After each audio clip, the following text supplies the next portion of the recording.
We know that many transport their bodies from place to place far more quickly than we could travel. So we arranged for 4 cameras in the hands of 4 men who could not be influenced, and set them so that they could take photographs at exactly the same time. When we brought these photographs together, there was an identical resemblance between all 4 and the body lying in suspended animation. They were the same pattern.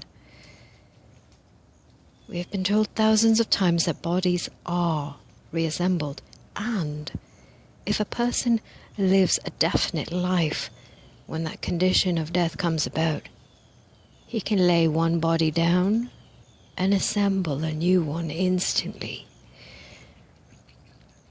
Thus we see why we should think differently of passing through death.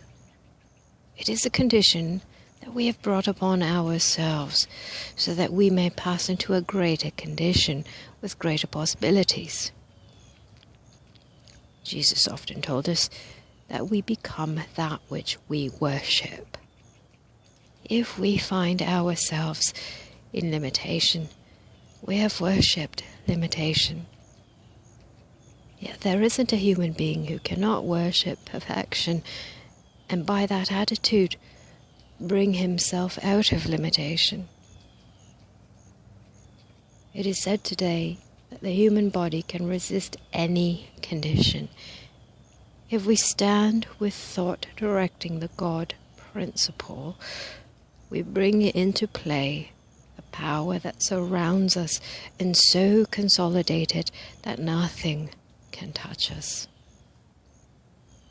Perfection is always in existence, is always active, and when we stand one with it, it operates instantly. In many instances, we see the very light emanating from the person's body, and when photographs are taken, the light can be seen in the pictures. Light is life, or that medium in which life exists. It is quite evident that if instead of placing old age as the goal, as we do, we placed youth there and stepped forward in a determined positive attitude, we would accomplish that state. Men and women today are achieving eternal youth. Many Eastern philosophers say, if you would worship youth, beauty, purity, and perfection as definitely as you worshipped old age, you would accomplish that condition.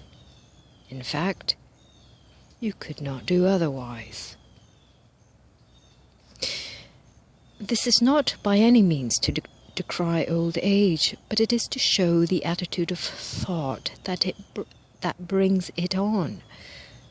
Would it not be better to reverence men for the youth, beauty, and measure of perfection that they express rather than for old age?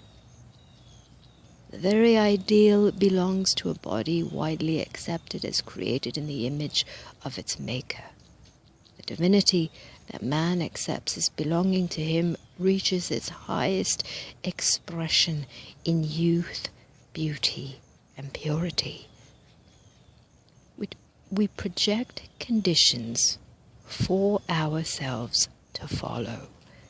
We all admit that we can use it with the wrong attitude. But if we work toward perfection, perfection must result. No one accomplishes anything unless he becomes one with the object, forgetting all other conditions. Bringing it down to a very simple fact, if we state definite, positive ideas for ourselves to accomplish, then we do accomplish those very conditions readily. One point, one direction. Never allow the thought to vary for an instant to any negative condition.